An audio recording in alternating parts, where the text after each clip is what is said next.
नमस्कार, आप देख रहे हैं जवाब तो देना पड़ेगा और आपके साथ हूं मैं डॉक्टर जयति मिश्रा।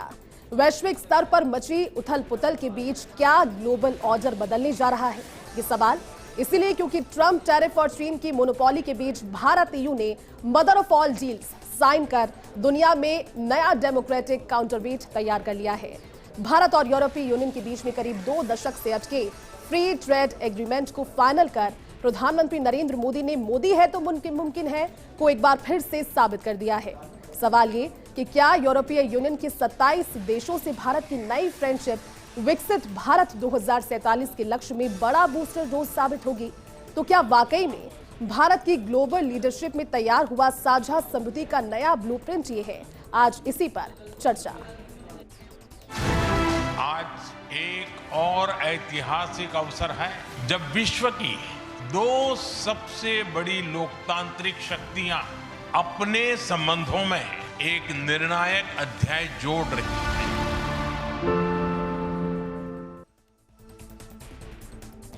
देखिए, FTA के साइन होने के बाद लगभग 2 दशकों का जो इंतजार था वो खत्म हुआ है। बहुत सारी बेहतरीन चीजें, कई सारी चीजें ऐसी, लेकिन टेक्निकली इन्हें समझने के लिए खास पैनल मेरे साथ मौजूद है। क्या खास है और कितना फायदा इससे आपको और मुझे भी इस नई ट्रेड डील के बाद में मिलने वाला है, जिसे मदर ऑफ ऑल डील्स कहा जा रहा है। मेरे साथ स्टूडियो में खास मेहमान मौजूद हैं, आपको रूबरू करवाऊं। कर्नल अनुपम जेटली जी हैं, रक्षा विशेषज्ञ हैं, सर बहुत बहुत स्वागत है आपका।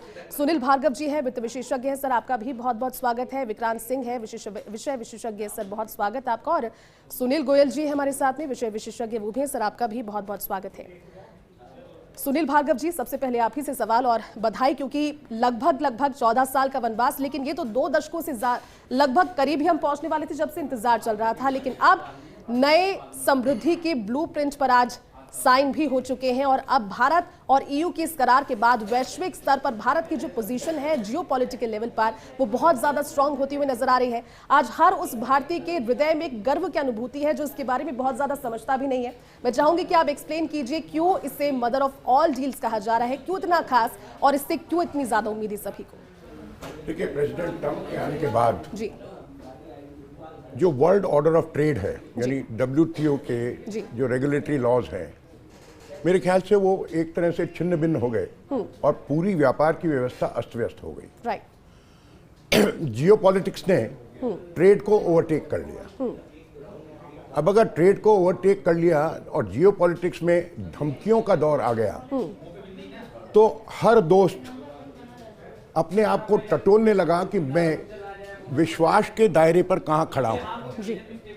और हर दोस्त अपने दोस्त में दुश्मनी देख रहा था और इसलिए ये रीअलाइनमेंट तो होने ही थे।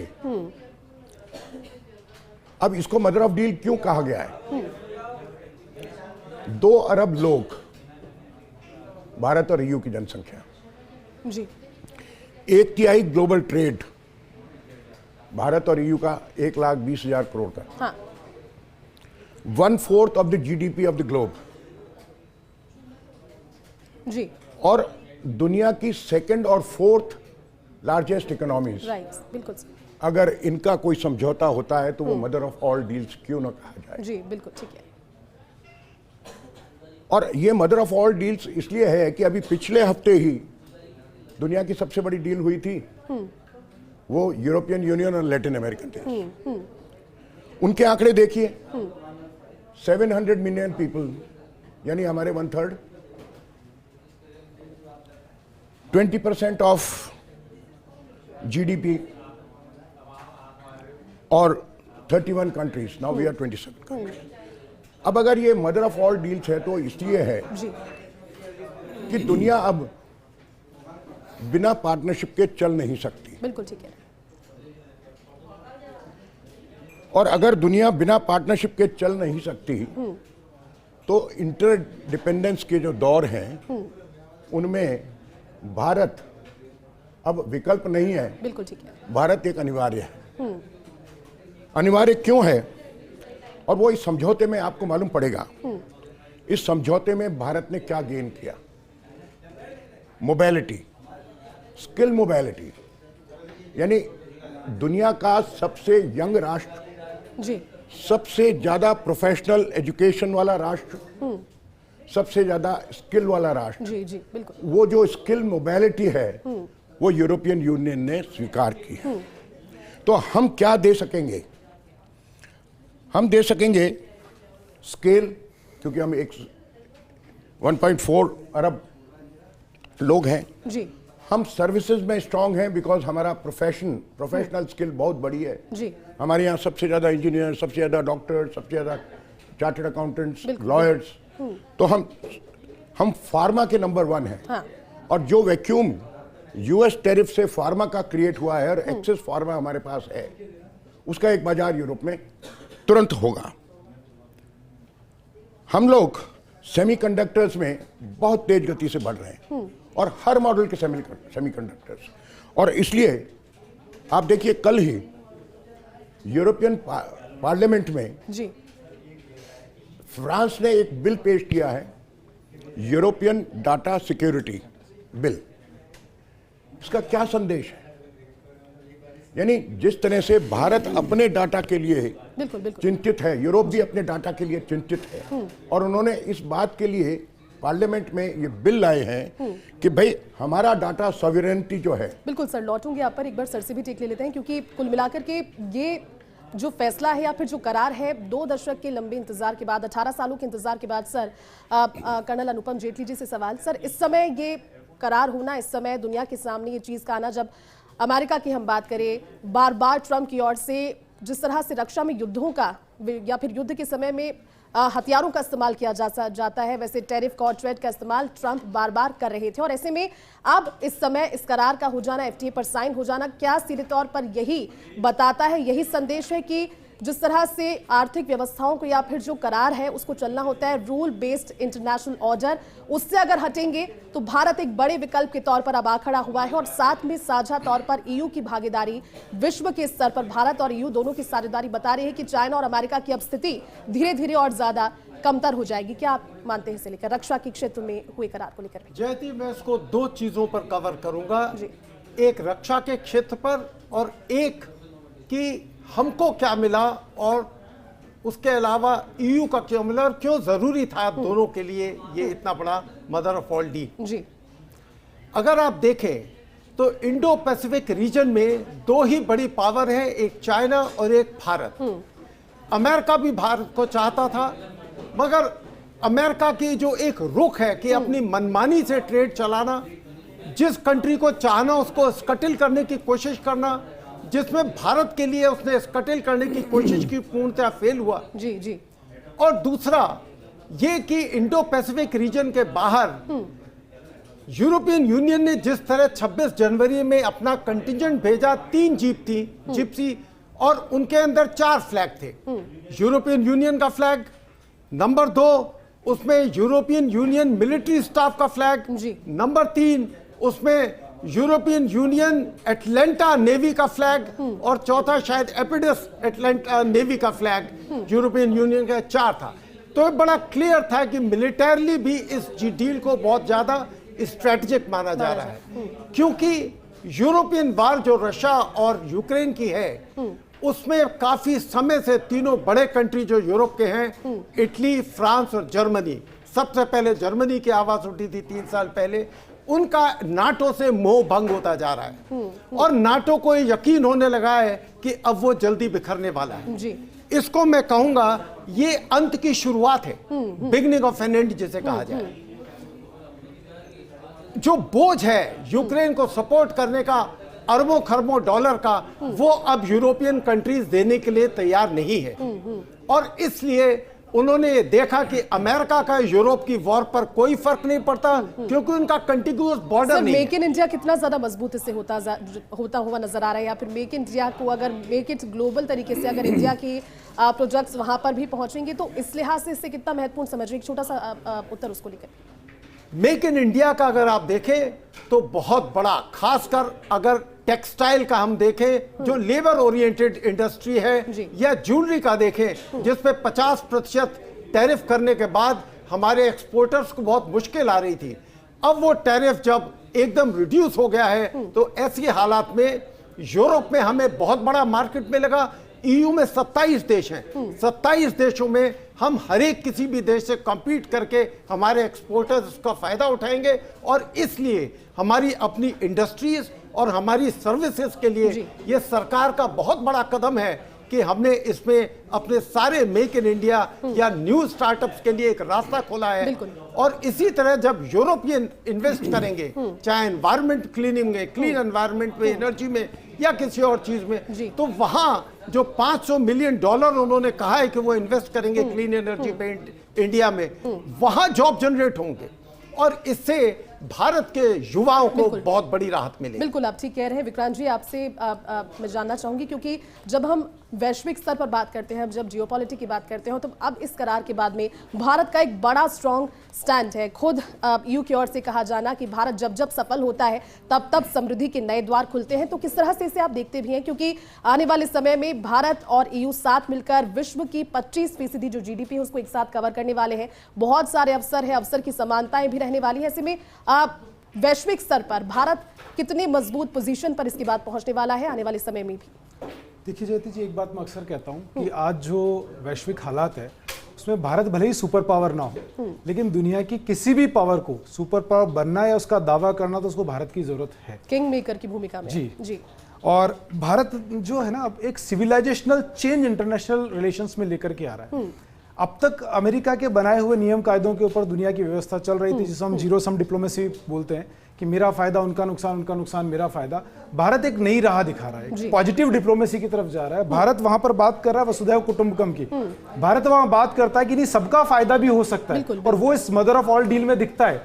जब दुनिया की 1/4 जनसंख्या बैठ करके डिसाइड करती है कि दुनिया की 1/4 जीडीपी वाले देश, सेकंड सबसे लार्जेस्ट इकोनॉमी, फोर्थ सबसे लार्जेस्ट इकोनॉमी, बैठ करके बात करते हैं, एक दूसरे को साथ मिलकर के प्रॉस्पेरिटी की बात करते हैं, दुनिया को एक मैसेज जाता है। और स्पेशली उन देशों को जो इस दुनिया को अपने नियमों के हिसाब से हाँकना चाह रहे थे, बिल्कुल ठीक है, उनको एक मैसेज जाता है कि दुनिया अब यूनिपोलर जो एक ध्रुवीय विश्व था उससे बहुत आगे निकल चुकी है। आज दुनिया एकाकी, कोई भी ताकत एकाकी होकर इस दुनिया में नहीं चल सकती। सबको एक दूसरे की जरूरत है। पारस्परिकता के बिना दुनिया आगे नहीं चल सकती।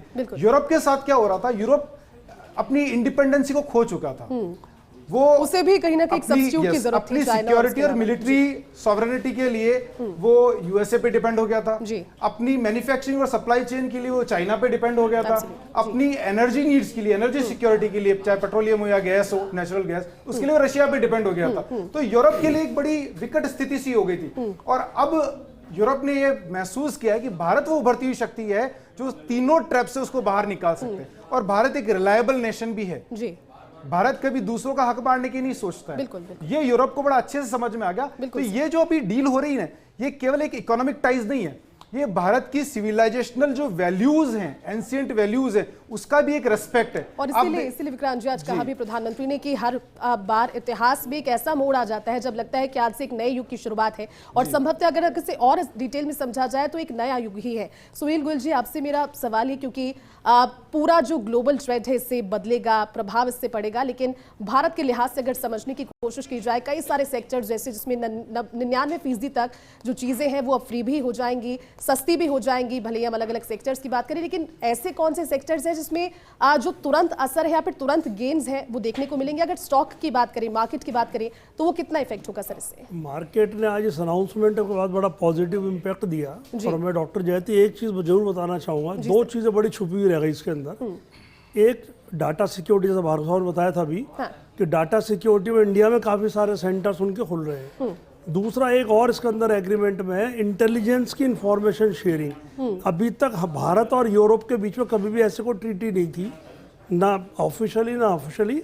हालांकि यूएस से और अपन रशिया से इस तरह की इंटेलिजेंस हम लोग शेयर करते रहे, लेकिन अभी ऑफिशियली साउंड हुआ है, बिल्कुल डॉक्यूमेंटेड हो गया। तो ये चीज़ एक बहुत तेज़ी से हो रही है कि पूरे यूरोपियन यूनियन को आज भारत के ऊपर पूरा अच्छी तरह से विश्वास है कि वहाँ एक मजबूत और एक सभ्य सरकार है जो सबको साथ लेकर चल रही है, सबको विश्वास में ले रही है, और इस एग्रीमेंट से सबकी विन विन सिचुएशन भी है।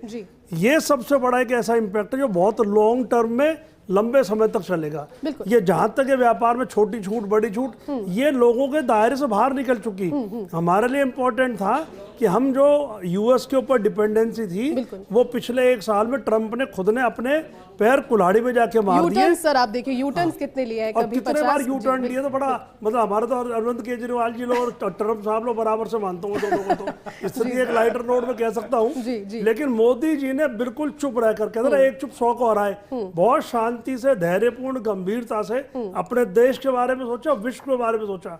और आज यूरोप को 18 साल में यह विश्वास करना पड़ा कि सिर्फ भारत की ये सरकार है जो हमारा बेड़ा पार कर सकती है, जिस पे हम लोग भरोसा कर सकते हैं। तो ये भरोसे का एग्रीमेंट है ये। बिल्कुल भरोसे का एग्रीमेंट है, समृद्धि का ब्लूप्रिंट भी से कहा जाता है। लेकिन सुनील जी सबसे बड़ी बात हो जाती है क्योंकि भारत की जब हम बात करते हैं विगत कुछ वर्षों में भारत की उन्नति को अगर हम वैश्विक स्तर पर भी देखते हैं तो फ्री ट्रेड डील्स तो बहुत सारे नेशंस के साथ हुए, न्यूजीलैंड के साथ हुई, मार्च में शायद कनाडा के प्रधानमंत्री भारत भी आने वाले हैं, उनकी भी नजरें हैं क्योंकि रिसोर्सेज वहां पर भी बहुत ज्यादा और भारत से बड़ा मार्केट उन्हें संभवतः आज के समय में मिलेगा नहीं।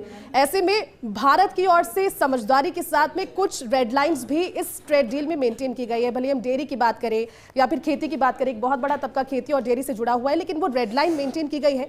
उसे किस तरह से देखते हैं, जो समझदारी और फिर जो बैलेंस दिखाने की कोशिश या फिर दिखाई भी गई है, उसे कैसे देखते हैं सर? देखिए भारत ने पिछले 3 वर्षों में कुछ ग्लोबल ऑर्डर के प्रिंसिपल्स तय किए हैं। पार्टनरशिप ओवर आइसोलेशन जी, दूसरा है फेयर ट्रेड ओवर टेरिफ्स और तीसरा है sustainability over economic risk of uncertainty. यानी इन 3 को एड्रेस करते हुए देश दुनिया का जो ट्रेड है वो आगे बढ़ना चाहिए। अब ट्रिगर क्यों हुआ, ये जो एग्रीमेंट है उसके ट्रिगर पॉइंट्स 5 हैं, मेजर 5 पॉइंट्स हैं। पहला तो ये है कि यूएस ने कहा कि रशिया से ऑयल मत लो, ईयू ने कम कर दिया, पर वो ऑयल रशियन की जगह यूएस ऑयल हो गया। तो dependence from Russia to US. दूसरा, यूएस ने कह दिया कि नाटो मेरे कारण है और I am not going to fund NATO any more. तो ये जो सिक्योरिटी की थ्रेट परसेप्शन बनी, और ये अचानक मतलब 18 साल में नहीं बनी है, ये पिछले 1-1.5 साल में ही बनी, यूक्रेन युद्ध के कारण ही बनी है। फिर तीसरा, ये जो ग्रीनलैंड को हम एनेक्स कर लेंगे, ये थ्रेट, इस थ्रेट ने पूरे यूरोपियन यूनियन की नींव हिला दी। चौथा, यूक्रेन युद्ध जिसमें यूएस ने अपने फाइनेंशियल रिसोर्सेज देना बंद कर दिया और यूरोपियन यूनियन को फाइनेंस करने के लिए और हथियार देने के लिए मजबूर किया। और पांचवा, यूरोप का एक नया लॉ जो 2025 में बना, आखिरी है मैं समाप्त कर रहा हूं, ये जो लॉ बना जिसमें वो दुनिया भर में कहीं भी किसी भी यूएस कंपनी का डाटा वो ले सकते हैं जी। इसने दुनिया भर में खलबली मचाई कि हमारी सॉवरेन डाटा सिक्योरिटी, इसका क्या होगा, हमारी सिक्योरिटी का क्या होगा। ये 5 बातें ऐसी थी जिसने इसको ट्रिगर किया और आज जो हुआ है मदर ऑफ डील, ये इसी का परिणाम। ठीक है कर्नल अनुपम जी, सबसे इम्पोर्टेंट बात, क्योंकि हम अमेरिका के रुख की बात करें जिस वजह से ये हुआ, लेकिन अब अमेरिका का रुख क्या हो सकता है, क्योंकि अब ये डील हो गई, बार बार अपनी बातों के लिए, अपने यूटर्न्स के लिए ट्रंप जाने जाते हैं, लेकिन उस वॉइड को कैसे फिल किया जाएगा जो कि अमेरिका के साथ लूपहोल में अब रह जाएगा। दूसरी बात ये, दूसरा सवाल है कि अब अमेरिका का अगला मूव या फिर स्टेटमेंट इस डील को लेकर, इस वैश्विक बड़े डील को लेकर जिसकी सभी की जिसको इंतजार था, इसको लेकर के अमेरिका का नेक्स्ट मूव क्या हो सकता है, आप क्या सोचते हैं? जयती, अमेरिका बहुत प्रिकेरियस कंडीशन में है, बहुत ही असमंजस में है। उसके डॉलर का वर्चस्व देशों में अंतर्राष्ट्रीय लेवल पर बहुत कम हो गया है और एक ख़त्म की तरफ धीरे धीरे बढ़ रहा है, क्योंकि 7-8 कंट्री हैं जो कि जिसमें ब्रिक्स भी शामिल है, उसके अलावा और भी कंट्रीज हैं, अफ्रीका के और ईरान, जो इसकी करेंसी के अलावा येलो मेटल में या युआन और रूबल में अपना व्यापार कर रहे हैं और डॉलर में बिल्कुल नहीं कर रहे। हिंदुस्तान ने भी अगर आप देखें तो अपने डॉलर आरबीआई ने रिलीज किए हैं और येलो मेटल पर ज्यादा भरोसा दिखाया है, अपने एसेट्स बढ़ाने शुरू किए हैं। ये रुझान अमेरिका को बहुत परेशान कर रहा है और अमेरिका चाहेगा कि वो फिर से इन देशों को लुभाए फिर से इन देशों के टैरिफ कम करे और नई योजनाएं लाए, मगर अब शायद बहुत देर हो चुकी है और दुनिया को पता लग गया है कि अमेरिका भरोसे का साझेदार सर, नहीं। हम तो उस बात के लिए भी प्रिपेयर हैं जब ट्रंप हो सकता है रात में कोई बयान रिलीज कर दे या फिर रात में 100% या फिर 120% टैरिफ की धमकी दे दे, उसके लिए भी अब तो हम मेंटली प्रिपेयर हैं। आप कुछ कहना चाह रहे हैं सर? जी, मैं एक निवेदन करना चाहूंगा। आज ऐसा लगता है जैसे अमेरिका की अपनी बेसिक रूट जो पॉलिसी थी वो खत्म हो चुकी। आज ट्रंप साहब की निजी पॉलिसीज काम कर रही हैं। वो जहां भी जिस देश को सपोर्ट कर रहे हैं, वो अपना रियल एस्टेट, अपनी क्रिप्टो करेंसी, अपने व्यापार, उनको सर्वोपरि कर रहे हैं, नहीं कि अमेरिकन हित को। मैंने इसी चैनल पर लास्ट ईयर इंटरनेशनल ऑर्डर की धज्जियां उड़ाई हुई है। मैंने इसी चैनल पर लास्ट ईयर बोला कि जो भी इंपोर्टर इंटरनल कॉन्फ्लिक्ट के वीडियोस भी बहुत सारे आ हाँ, रहे हैं। जो भी इंपोर्टर कंट्री इंपोर्ट ड्यूटी बढ़ाएगी, उसके देश में महंगाई बढ़ेगी, उसके देश की जनता उस महंगाई को भुगतेगी और वो उसी देश का वोटर होगा।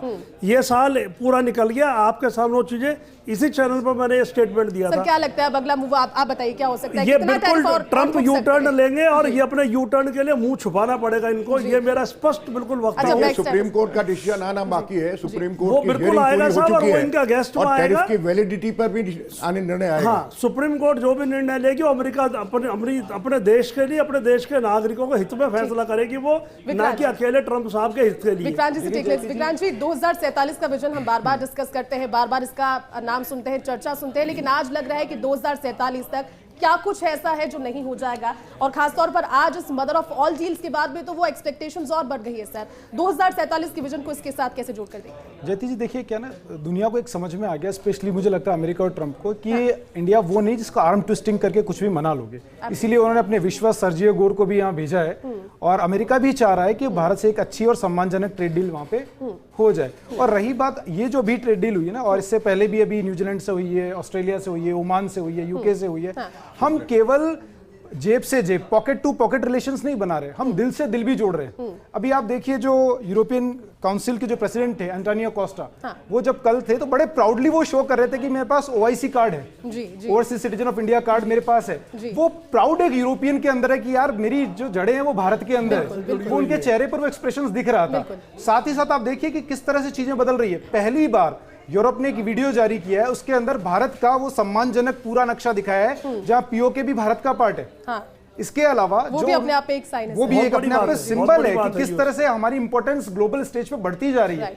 साथ ही अभी उन्होंने 2025 के अंदर जो एक सेफ प्रोग्राम लॉन्च किया, जिसमें अपनी वो आर्म और डिफेंस जो डिपेंडेंसीज को कम करना चाहते हैं, उसके अंदर भी इंडिया को एक्सेस मिला है। इंडियन डिफेंस कंपनीज उसमें बिड कर सकती है। तो ये दिखा रहा है कि किस तरह से एक विश्वास का माहौल बन रहा है और भारत को किस तरह से गले लगाया जा रहा है। उसमें एक इंपॉर्टेंट चीज और है कि वहां के न्यूक्लियर जितने भी असेट्स है उसके लिए इंडियन कंपनीज को कॉन्ट्रैक्ट दिया गया है कि उनके न्यूक्लियर स्टेशंस की वो सुपरवाइज करे, उनकी मेंटेनेंस करे। They can bid for that. ये सबसे इम्पोर्टेंट ये भी आप सभी का इस चर्चा में शामिल होने के लिए, क्योंकि देखिए गेम चेंजर था, गेम चेंजर है और आने वाले समय में भारत के 2047 के विजन के नजरिए से देखा जाए तो mother of all deal game changer वाकई में होगा, क्योंकि समृद्धि का ब्लूप्रिंट अब सभी के सामने, लेकिन नागरिकों पर भी अब खासतौर पर यह समझने की जद्दोजहद काफी हद तक फर्स्ट इंडिया ने कम करने की इस चर्चा के जरिए कोशिश की कि आखिरकार ये ब्लूप्रिंट है क्या समृद्धि का और मदर ऑफ ऑल डील से क्यों कहा जा रहा है। चलिए आज के लिए चर्चा में बस इतना ही, जवाब देना पड़ेगा में बस इतना ही। मुझे दीजिए इजाजत, नमस्कार।